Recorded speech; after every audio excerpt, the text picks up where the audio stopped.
When I tell you the TikTokers are on the case, when I tell you this video, it's going to expose it all. It's going to have your mind like, whoa, you thought you heard it all? You haven't heard nothing yet.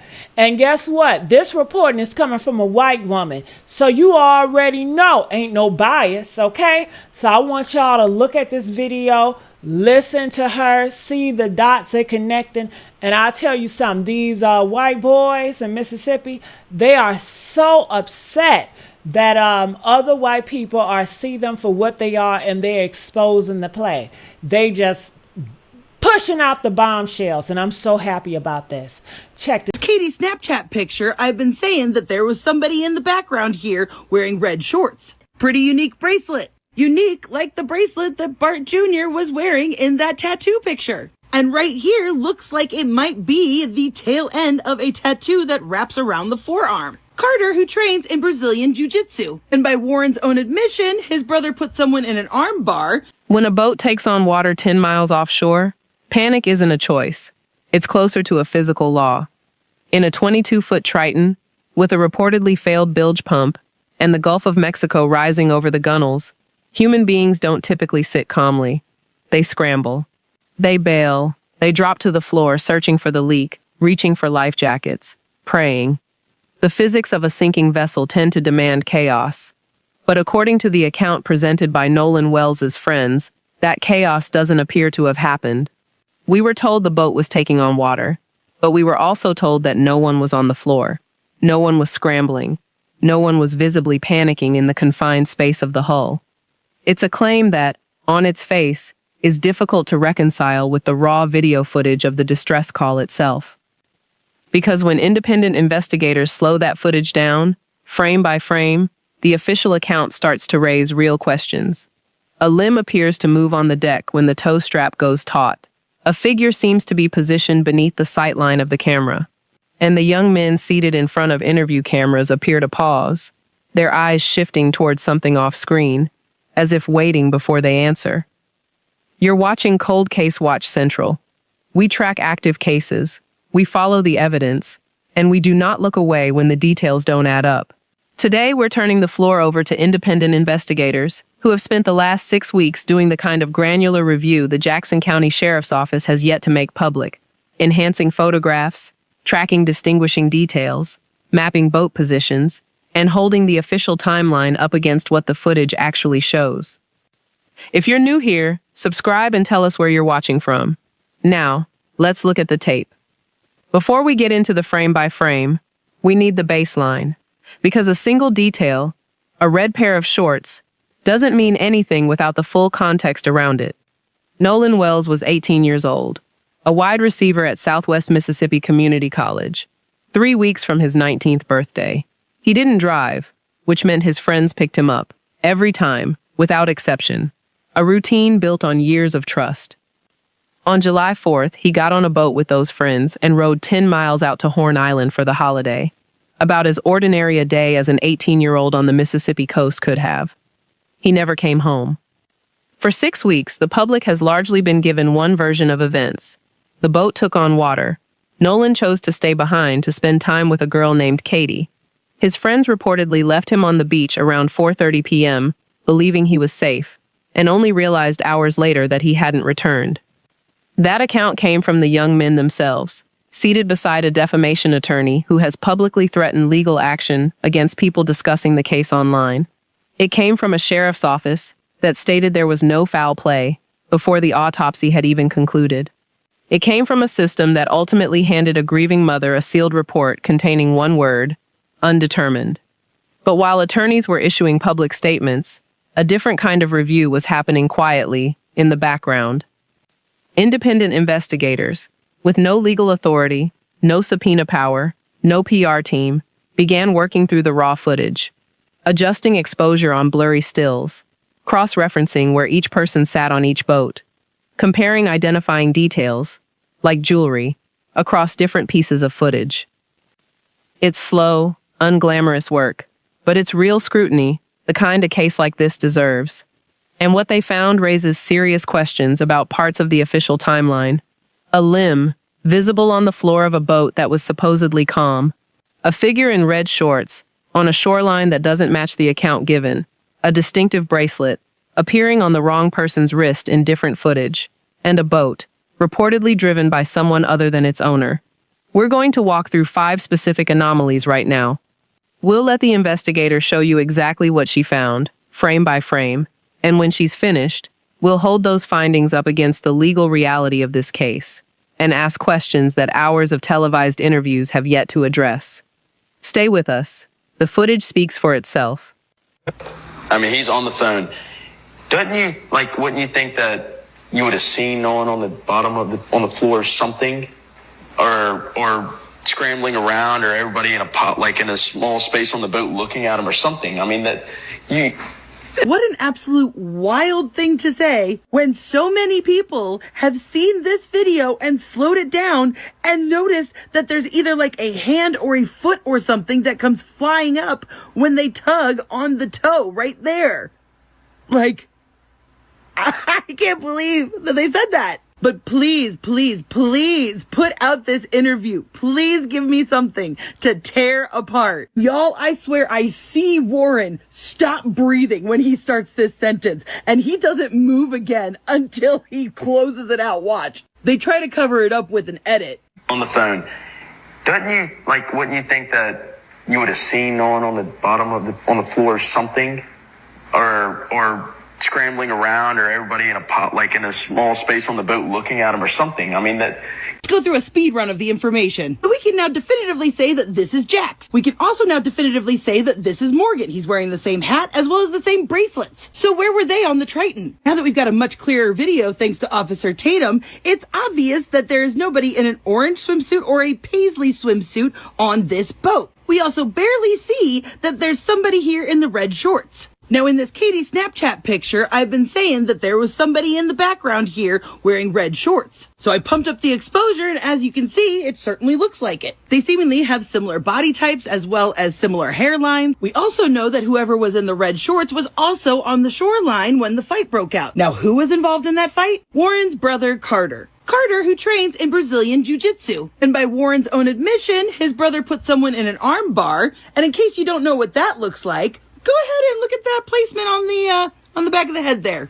Spot look familiar? Given Carter's height, build, body type, this looks like it could be him. But one blurry, underexposed picture is not solid proof of anything, right? But we know Warren grabbed his younger brother and had him come over hang out with them on their boat as they were sinking or whatever. And it would be pretty bad for their case if this was Carter on the Triton and then on Katie's boat at 6 o'clock. But now my attention turns to this person who a lot of people think is Bart. But in his hand, he is holding a cell phone. So I thought, why would Bart jump from his boat to the other boat holding a cell phone when other people have cell phones in their hands while Wyatt is on the phone in the picture? So while I was trying to compare pictures of Bart to the person on the boat that I can't identify, I found this picture with him with a tattoo from about 2 years ago. And it wasn't until just today that I stopped looking at the tattoo and I started looking at his wrist. Because someone in the background of this picture has always stuck out to me because my instinct always was like, is that Bart? Bart seemingly has a pretty pronounced mullet as according to this picture. But this was definitely not on Bart's boat. I checked the seating and the covers, like it's not Bart's boat. Now, I think you pretty much get where I'm going with this because then I remembered this bracelet. Pretty unique bracelet. Unique like the bracelet that Bart Jr. was wearing in that tattoo picture. And right here looks like it might be the tail end of a tattoo that wraps around the forearm, right in the same place that it would be on Bart. I've said for a while now that the story about them calling Bart that morning to go out on the boat never made sense, because what 21-year-old didn't already have plans for 4th of July? So then the question is, who is driving Bart's boat? Which brings me back to this guy who some people have thought looked like Bart. However, we do know that he was on Bart's boat handing out drinks to people in that 7-second clip we've seen. Same hair, same glasses, same hat. By the way, did y'all know that Bart has a younger brother? The family resemblance is very striking. I mean, the real difference is that he's a little bit shorter and has a squarer jaw. And does anybody want to guess what his younger brother's name is? Brooks. Now, I seem to remember, and I can't remember exactly the context, a certain somebody talking in an interview about his buddy Brooks. Here's your reminder to check out my bio if you want to support my work. Folks, I have really outdone myself because I'm sure you're here wanting my take on part 2 of the interview, but we're not going to talk about that. Trust me, you're gonna want to be sad. Thanks to this interview, I was able to finally, definitively put faces and names together, and then it hit me. We now know for sure that this is Jax, and now we know for sure that this is Morgan. He's literally wearing the same hat and the exact same armbands. So why aren't they on the Triton? A very unique blue swimsuit and an orange and yellow swimsuit. And now, thanks to Officer Tatum, we finally have a very clear video of them calling for the Ceto, and I don't see an orange swimsuit anywhere. I don't see a paisley swimsuit anywhere. So where are Jax and Morgan on this boat? We see what looks like Jax cuddling up to Katie on Bart's boat. So is this Bart over on their boat? Because here he was in that video handing out beers from his boat, and the sunglasses and the hat look the same. But what if it's not? Just stick with me. I'm going to come back around to it. Because now I want to talk about Warren's 17-year-old brother, Carter. Carter, who we know got into a fight with someone and put someone in an armbar on the shore. Carter, who Warren said he told to come over and hang out with all of them and chill out. Carter, who practices Brazilian Jiu-Jitsu. Notice the hand placement. And if you're like me, I had to go look up and see what an armbar exactly is and how it is done. And oh, look at the placement of that arm. Yeah. Now this seems to me like it definitely could be Carter. Picture was just taken in December, so the haircut, the hairline, the body type, all of it. We also know that the person in the red shorts were on the shore when the fight happened. Now, y'all remember this picture, the Katie Snapchat pictures? Well, I brightened it up. All I did was just pump up the exposure, nothing else. And look in the background here. Oh, red shorts, just like I said. Lighter colored hair with a very familiar looking back of the neck. Now, of course, I'm not saying whether this is or isn't Carter. Boy, this wouldn't look good for anybody if this is Carter on Katie's boat at 6:02. But you know, one underexposed, blurry picture a smoking gun does not make.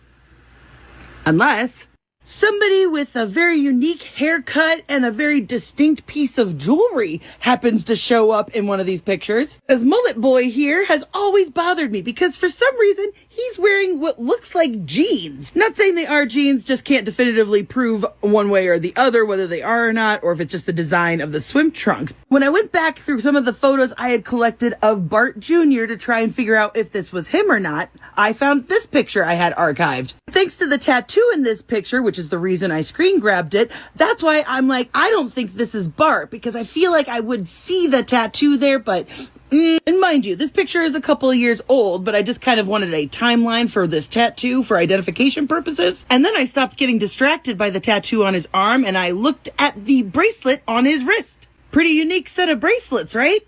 I mean, hopefully by now you've figured out where I'm going with this. Why, what a unique set of bracelets. So between the mullet and these bracelets, someone may come to the conclusion that Katie and Bart were on a boat together. Maybe not Bart's boat, because after all, they're claiming that this boat belonged to a Marty McGrath, who's the one who came and got people. But if that's Bart here, then who was driving Bart's boat? Did you guys know that Bart has a younger brother? Very similar looking, but I'll tell you what, very different jawlines. Almost like the jawline of this person on the Triton. And guess what his brother's name is? Brooks. Now, where have I heard that before? Hasn't somebody talked about my buddy Brooks in previous interviews? I always said the whole we called Bart that morning story didn't make fucking sense. I have a theory that I'm flushing out. But thanks for doing this interview, guys. Wouldn't have been able to figure this out without you. But you know, since we're all liars and grifters anyway, just a reminder to everybody to check out my link in my bio if you want to support my work. I told you that lawyer was giving away the game when he kept saying just their 3 names over and over again. What do you mean it's a quote from a mob movie? Because if you don't do that, once you're in court, now you just can't leave. Maybe if you're trying to convince the general public that these boys are innocent, Don't quote a mob movie in which they then beat up a bunch of bikers at a bar. And it seems quite obvious to me that this lawyer, instead of, presenting evidence that would help exonerate them in the public eye, like showing the actual security cam footage of when they came home or the text messages with Katie. No. Instead, we're going to keep it focused on race, which you can see by this clip. People are pushing the narrative of, oh, this is a race thing. Well, obviously it's not. I mean, this is like a brother to us. I mean, Nolan's no different than anyone else in our group. I also want to say, I think it's so criminal that they took something so anti-racist and flipped it into something super racist. Like this is the definition of anti-racism. I mean, that we did not look at Nolan any different than I looked at him, or even you. Okay, first off, that even you was wild. It's quite clear from that sentence that Jax has never had an actual conversation about racism in his entire life. I was friends with a black person. That's the most anti-racist anybody's ever been. This situation was the most unracist thing that's ever existed. It's the media. They're the ones making this racist. No, you don't understand what that means. It means your story doesn't hold water, and when people called you out on it and called out the investigation on not even investigating, that is systematic racism. It's very, very clear to me that the lawyer is the one telling them to keep the focus on race. Because you can see the lawyer and the gears in his head turning and nodding and agreeing along with all of the racial stuff. And you can see him kind of being like, yeah, okay, that's what I'm saying, yeah. So it's very clear that that was one of the bullet points that the lawyer told them to hit home over. And another one was the Coast Guard. Why would I call the Coast Guard if I knew he was dead? I called the Coast Guard right away. First off, you didn't. You waited till 11 o'clock. Second, it's not like the Coast Guard searched for him that night. Warren clung to that like it was a safety raft. I think from the beginning, I'm glad that I called the Coast Guard. It would have been completely different. I'm glad I called the Coast Guard. It's like, I'm sorry, Warren, but it's actually way more suspicious that you called the Coast Guard. Because first, you didn't want to call the Coast Guard when you guys were sinking. And then for some reason, you assumed that Nolan was still out on the island at 11 o'clock at night. Why wouldn't you assume that he came back with the person he was supposed to come back with and something happened to him in transit? Because no reasonable person would think that he was still out on the island, in my opinion. Because in your own words, Warren, you said you didn't talk to Katie till the next day. And then speaking of the island, the lawyer tries to say that by them going to the island and looking around, that it absolutely exonerates them and that the narrative couldn't be this, and ends it with a wild statement, mind you. People who have been sucking up way more oxygen than they're entitled to have not been to the island. I'm willing to bet that a lot of the hustlers and profiteers and liars have not been to that island. And you have to go to that island. And being at the island today was revelatory. It was really illuminating. It's a very dynamic marine environment, first of all. But when you go to the island, you see instantly that what some people want to be true, what they wish to be true, they're trying to wish it to be true. They're trying to make it true through their lies. It's actually not possible. It is a very, very long and narrow barrier island. It's basically very low sand dunes. And the particular part of the island that we're dealing with, there are no trees. It's hardly any foliage, hardly any tree cover, hardly any plants, and it's wide open. And on July 4th, there were thousands of people there. There is no possible way that anybody could have committed a murder in broad daylight. Murder? Who's saying anything about a murder? Most of us are under the assumption that an accident happened and they covered it up. All of this stuff that they keep trying to point to as evidence that they didn't do anything to him are not actually evidence. You know what is evidence? The security cam footage. Explain to us why the grandfather was the one who canceled the sea tow. How about that? And what I see is just a complete lack of responsibility with these boys. Because listen to this phrasing. I wish we would have never, I think about this every day.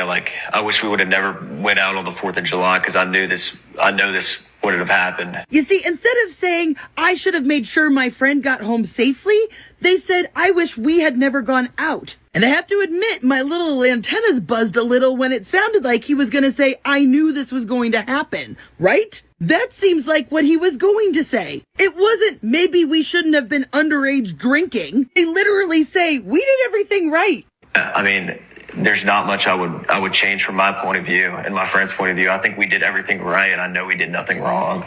Those are not the words of somebody who lost their brother, their best friend, a month ago. And I lost one of my closest friends in a suspicious way, I blamed myself, even though I hadn't even physically seen her in a couple of years. And for those of you guys saying that Jax is the one that people should press, I fully disagree. He is the one that I think is the scariest out of these interviews. Watch the way he looks at Warren during this moment. We live in a very tight-knit community, and for people to, push back and say these things when they know what Ocean Springs is like, it's really hard. And I don't think I haven't had many personal encounters, but I know being around the Oh, he felt like he was saying something to Warren. Because let's not forget, it was his grandparents' house that they all got together at. It was his grandparents' house that they went back to, and thus should have security cam footage from. And out of all of them, Jax is the one that is holding his body in a different way, who is more controlled, more level-headed. If these kids were truly looking to exonerate themselves, they would actually start addressing some of these questions, like, who was the fourth boat? Why were all of you huddled up out there together? Who drove the fucking Palm Beach? All right, let's try recording this video for the third time. First off, what in the cosplay was this lawyer doing? As if he isn't a lawyer from New York. He's just throwing on some good old boy dog whistle clothes. What I've seen so far, this was a weird interview. From the baseball signals he was giving, watching these boys as if he was their warden, and wearing a hat advertising the law firm that you're working with is weird. But this lawyer kind of proved my point a little bit when I suspected that he wasn't going to be a very good lawyer and just was actually a bully behind the scenes. Because did y'all pick up on this? About Morgan, Jax, and Warren, I'm not going to call them untruths or half-truths or falsehoods. I'm going to call it what it is, lies. Morgan, Warren, and Jax left the island at about 4:30 p.m. That's it. Yeah, did anybody else pick up on him constantly repeating Morgan, Jax, and Warren? Morgan, Jax, and Warren are innocent. Morgan, Jax, and Warren left at 4:30. That language is intentional. He's intentionally excluding all the other people on the boat, all the other people that went to the beach. And you might notice he conveniently left out the brother in all of this. Aren't you also representing his brother? And yet you intentionally say stuff like this. Morgan, if you lied about Jax, if you lied about Warren, we're going to get you. And you're going to be hauled into court. You're going to be held accountable. And it's going to be very painful. And what I would say to the people who have done that is, now's your chance. If you want to apologize and retract before you find yourself in court, you should probably do that now. Because if you don't do that, once you're in court, now you just can't leave. You won't be able to get out of it. And we're not going to name names because there's some other folks who are doing that, and we want to be better than that. And I want to emphasize this, right? We're not here to guess. We're not here to speculate. We're only going to deal in facts, right? And here's the most important thing, right? We don't know how Nolan Wells died. No one here is saying we know. But what we do know is Morgan, Jax, and Warren had nothing whatsoever to do with Nolan Wells' death. Did you see it? Did you see how they intentionally left out so many people? And I thought he drowned. It was an accident, right? Isn't it weird how in none of these interviews they're ever like, this was an awful accident. We should have made better choices that day and looked out for our friend, but in the end, he drowned. And can we just talk for a second about the weird laugh they did there? Let's show it again. If you don't do that, once you're in court, now you just can't leave. You won't be able to get out of it. What the hell was so funny about that? That was the mask slipping, y'all. That's how they really feel about all of this. There's no logical reason a lawyer would actually advise any of their clients to go and keep doing these interviews, because this is all just a media PR stunt. They know that they're never going to be held accountable, but they are just so worried about their name being Googleable that they're desperately trying to send up the signal to try and revamp their public image. This whole interview, in my opinion, is just the lawyer doing what I thought he would try to do and bully and intimidate people into silence. Because as someone who has gotten several cease and desists in my life, they don't give you warnings. They don't tell you, oh, you better retract it or else we're gonna then get you to court. No, a cease and desist is your warning. A warning that means nothing. Personally, I don't think there's gonna be a single person that they ever bring to court for defamation. And if anything, this lawyer repeating over and over just Morgan, Jax, and Warren implies that what he's actually saying in lawyer speak is that these are the only three with clean hands. Which is why, again, it is so weird that his brother is not included in this list. I've got a lot more to say about this interview, so I'll be making another video today for sure. But one thing I need to say is if you really want to keep coming on here and proclaiming your innocence, why don't you actually show us the evidence that you claim that you have? Show us the text messages with Katie. Jack's buddy, go ahead and show us that security cam footage of all y'all coming home. Feels like that would be the most definitive way to shut us up now, wouldn't it? Until you do that, nobody feels bad that you can't buy a fucking Gatorade. Nolan is dead. My bad, folks. I've got to re-upload the video because I accidentally left something in it, so I had to re-edit it. But here we go. Let's try it again. This was the most bizarre good old boy cosplay I have ever seen in my life. Let's keep in mind that that Trump lawyer that they hired is from New York, and I have never seen a lawyer sit down with their clients and do an interview with them in the least professional attire I have ever seen, while also advertising another law firm on their hat. We all saw how weird this interview was, right? It was like a prison warden keeping checks on them. And not only was he doing the weird baseball signals throughout the interview, not only was he in the most defensive position out of anybody in this group, after I watched this interview, he kind of proved me right in that I think he's a bad lawyer who's using bullying tactics behind the scene, and that's what he's good at. Because did anybody else pick up on this? About Morgan, Jax, and Warren, I'm not going to call them untruths or half-truths or falsehoods. I'm going to call it what it is, lies. Morgan, Warren, and Jax left the island at about 4:30 p.m.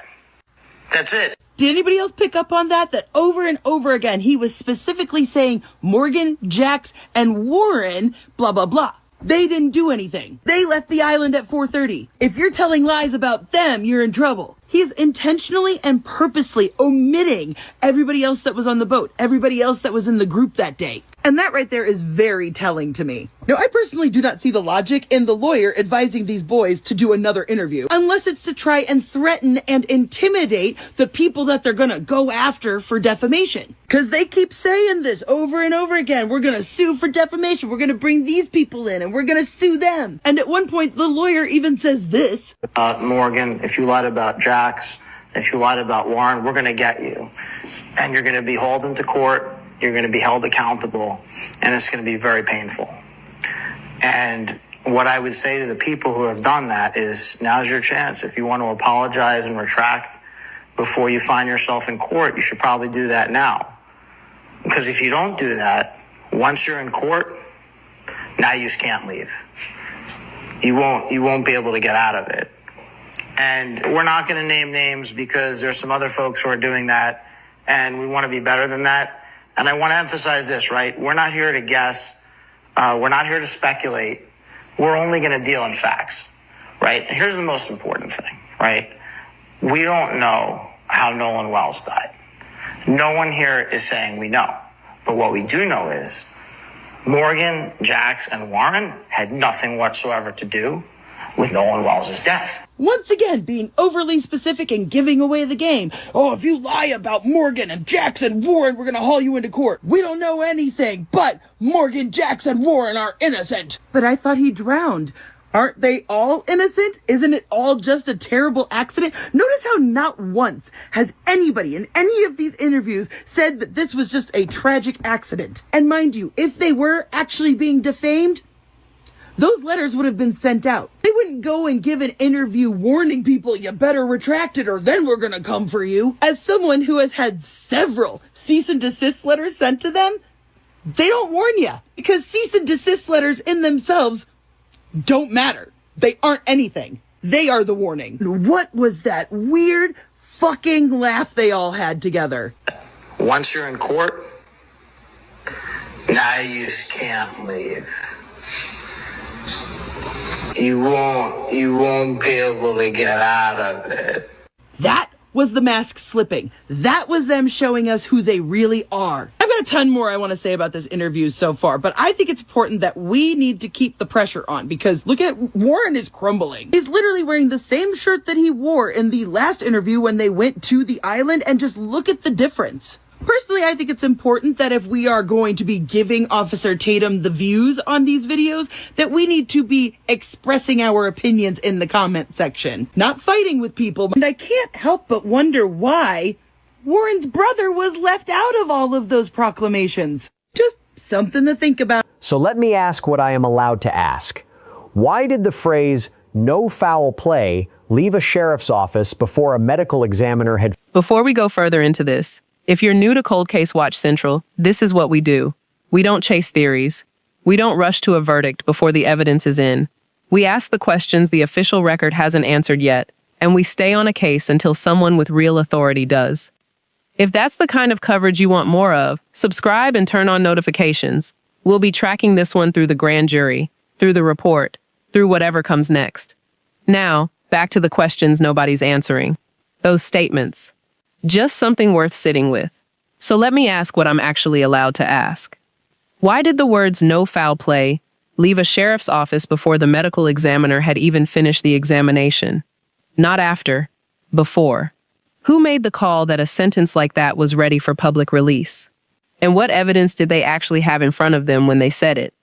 And if there truly was no foul play, why did that same office later ask the public to send in unedited footage of altercations on the island? Sit with that one for a second, because those two positions cannot both be true at the same time. Two separate medical examiners have now reviewed this case. One paid for by the state, one paid for out of pocket, by his own mother, because she wasn't confident the state would tell her the full picture. Two examinations. Both return the same word, undetermined. So here's the question worth asking. What does undetermined actually mean in Jackson County, Mississippi in 2026? Does it mean the science genuinely ran out of answers? Or does it mean someone looked at where the science was pointing and decided that word was the safer one to release? The state's report has reportedly been complete since the end of July. As of this recording, it has not been made public. The district attorney's office states that every death in the county goes before a grand jury, that this is standard procedure, that this is simply how it's done. Fair enough. Then here's the follow-up. Whose interest does that procedure actually protect? Because as of this recording, it is not protecting Christine Wansley. She is now 5 weeks past being handed a sealed envelope with her son's name on it. Procedure exists for good reason. When it stands between the public and a rush to judgment. It becomes something very different when it stands between a mother and the final hours of her son's life. 60 witnesses interviewed. The FBI reportedly involved in the digital evidence review. That is not the footprint of a case being treated as routine. So which is it? Is this the nothing that was announced in week 1? Or is it the something that 60 interviews and a federal digital forensics request would suggest? Ask yourself why an 18-year-old wasn't in possession of his own phone that night. Ask what a phone like that would actually be able to tell investigators. Ask who has reviewed that data, when they reviewed it, and what they found. Ask why the person publicly identified as the last one with him has, 6 weeks later, still not spoken publicly. Ask why the loudest voices attached to this case have been attorneys, not investigators, not the medical examiner. Attorneys. Ask who benefits when the public conversation shifts from a young man's death to a lawsuit over comments made online. And ask the question underneath all of it. If the circumstances of this case were reversed, if the roles were flipped, would this file still be sealed today? Would no foul play have been announced this quickly? Would anyone be telling that mother to simply be patient? We're not going to answer that for you. We are not going to tell you what happened on Horn Island on July 4th, because we don't know, and neither does anyone claiming certainty from behind a screen. Here's what we do know. The grand jury has not returned a decision. The full report has not been released. The phone has not been explained. The mother has not been given answers. This case is not closed. It is not solved. It remains open. And it stays open on this channel until someone with actual authority tells that woman how her son died. Until then, the only honest thing any of us can say is, we don't know yet, and we're not going anywhere.